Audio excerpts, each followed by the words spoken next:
Assalamualaikum warahmatullahi wabarakatuh. Saya Ahmad Akbar Rizky dari Universitas Negeri Semarang. Di sini saya akan mempresentasikan mengenai tenaga pendidik, dalam khususnya adalah dosen.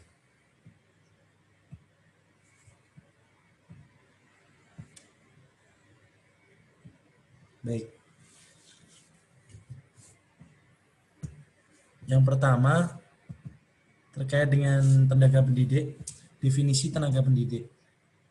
Dalam Undang-Undang Republik Indonesia Nomor 20 Tahun 2003 tentang Sistem Pendidikan Nasional dijelaskan bahwa pendidik adalah tenaga kependidikan yang berkualifikasi sebagai guru, dosen, konselor, pamong belajar, widya iswara, tutor, instruktur, fasilitator, dan sebutan lain yang sesuai dengan kekhususannya, serta berpartisipasi dalam menyelenggarakan pendidikan. Sedangkan dalam Undang-Undang RI Nomor 14 Tahun 2005 tentang guru dan dosen mengartikan bahwa guru adalah pendidik dengan tugas utama mendidik, mengajar, membimbing, mengarahkan, melatih, menilai, dan mengevaluasi peserta didik pada pendidikan anak usia dini, jalur pendidikan formal, pendidikan dasar, dan pendidikan menengah. Baik, selanjutnya kualifikasi tenaga pendidik, yaitu dosen. Dosen adalah sebuah profesi yang memerlukan kualifikasi dan kompetensi dosen tertentu, seperti dengan dokter dan profesi yang lain. Kualifikasi dan kompetensi dosen ditentukan dan diatur oleh undang-undang. Secara rinci diatur dalam Undang-Undang Nomor 14 Tahun 2005 tentang guru dan dosen.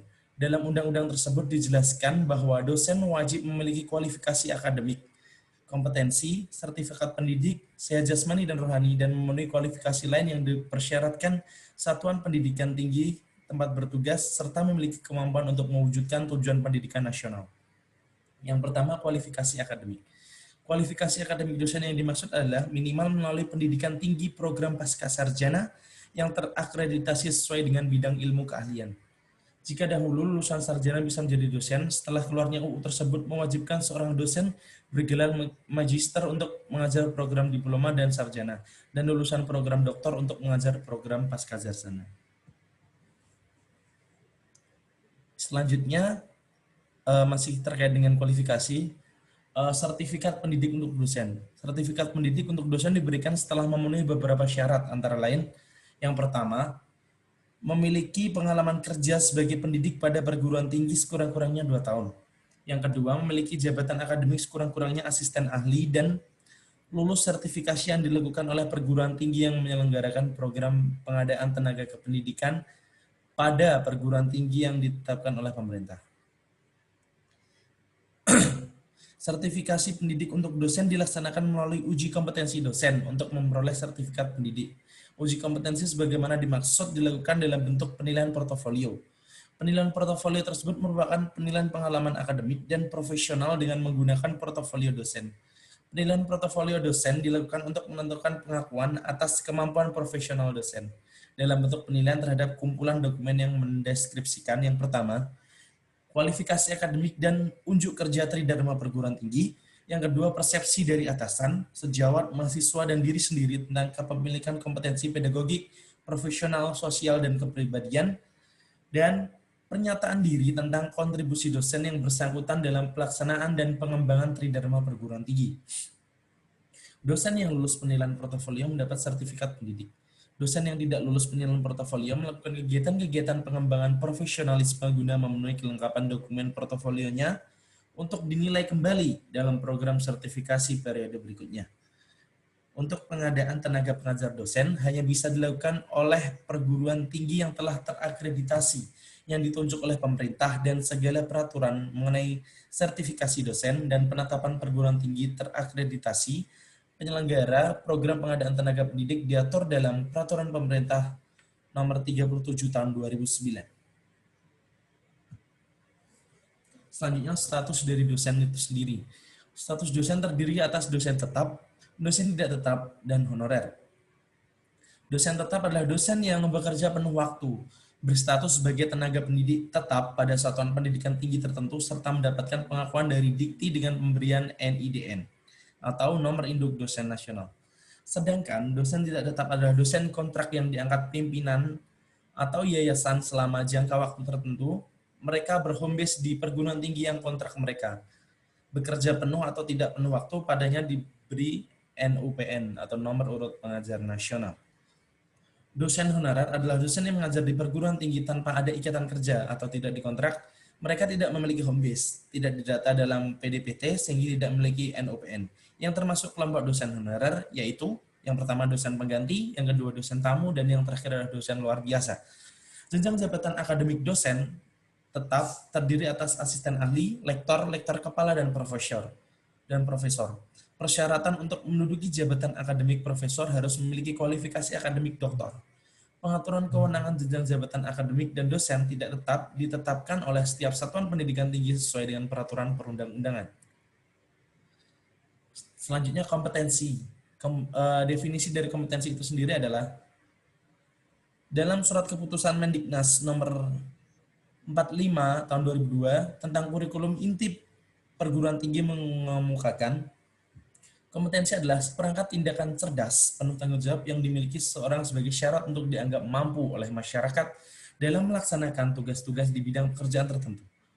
Berbeda dengan sekolah dasar dan menengah yang lebih banyak difokuskan kepada proses belajar dan mengajar dan mempersiapkan murid untuk bisa naik ke jenjang pendidikan yang lebih tinggi, maka di perguruan tinggi ini karena dianggap sebagai jenjang tertinggi suatu proses pendidikan, maka selain diutamakan pada proses belajar, mengajar, dan menyampaikan ilmu, tapi juga pada pencarian dan pengembangan ilmu sendiri, yang mana dengan bekal ilmu dan pengetahuan tersebut diharapkan dapat dijadikan alat untuk mendapatkan solusi permasalahan bagi masyarakat. Dalam proses pencarian dan pengembangan ilmu sendiri, maka dosen juga dituntut untuk melakukan penelitian dan mempublikasikan hasil penelitiannya.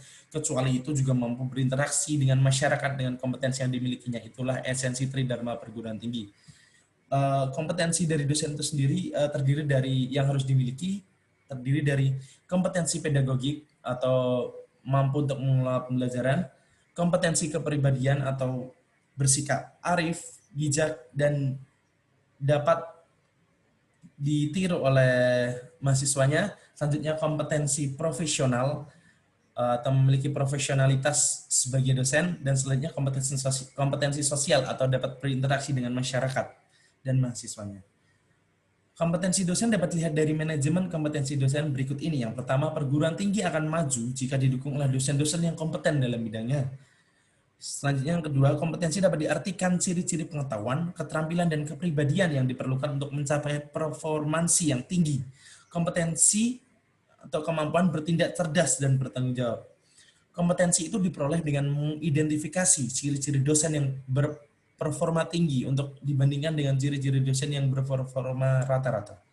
Untuk dapat bersaing, perguruan tinggi perlu memiliki kompetensi inti yang dapat diandalkan.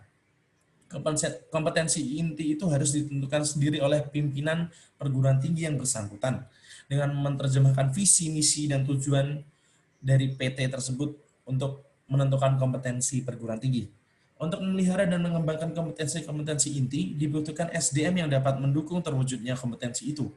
Kompetensi-kompetensi inti perguruan tinggi itu kemudian diterjemahkan ke dalam kompetensi individu yang wajib dimiliki oleh semua dosen pada perguruan tinggi tersebut. Jadi, kompetensi individu harus merupakan penjabaran dari kompetensi inti perguruan tinggi, agar pengembangan SDM dan kompetensi individu benar-benar relevan dengan kepentingan pencapaian tujuan-tujuan perguruan tinggi. Selanjutnya, proses pembinaan karir dari dosen. Para calon dosen untuk diakui sebagai dosen harus terdaftar sebagai dosen tetap baik di lingkungan Kemendikbud maupun non-Kemendikbud. Menurut Peraturan Pemerintah Nomor 37 Tahun 2009, Pasal 8 Butir D, bukti terdaftar ini dinyatakan dengan memiliki nomor induk dosen nasional atau NIDN. Untuk mendapatkan NIDN, maka calon dosen harus dievaluasi oleh tim evaluasi dari Ditjen Dikti. Apabila lolos dalam evaluasi, maka dosen tersebut yang pertama, pedoman sistem informasi pengembangan karir dosen mendapatkan NIDN. Yang kedua, biodatanya diakui dan dimasukkan ke dalam database dosen nasional. Yang ketiga, mendapatkan hak pengembangan karir, misalnya beasiswa studi lanjut, hibah penelitian, hibah pengabdian kepada masyarakat, dan yang keempat, mendapatkan hak untuk mengikuti proses sertifikasi dosen. Dosen yang sudah mendapatkan NIDN dapat diajukan untuk mengikuti proses sertifikasi dosen apabila memenuhi syarat sesuai dengan ketentuan perundang-undangan. Sertifikasi dosen dimaksudkan untuk memberi peluang kepada dosen menjadi dosen profesional secara hukum. Proses sertifikasi dosen dilakukan oleh perguruan tinggi penyelenggara sertifikasi dosen atau PTPS. Dosen yang sudah lulus sertifikasi mempunyai hak Yang pertama, mendapatkan sertifikat sebagai tanda formal sebagai dosen profesional. Yang kedua, mempunyai kewenangan mengajar di perguruan tinggi. Dan yang terakhir, mendapatkan tunjangan profesi pendidik. Terima kasih. Sekian yang dapat saya sampaikan terkait dengan tenaga pendidik. Dalam hal ini khususnya adalah dosen. Wassalamualaikum warahmatullahi wabarakatuh.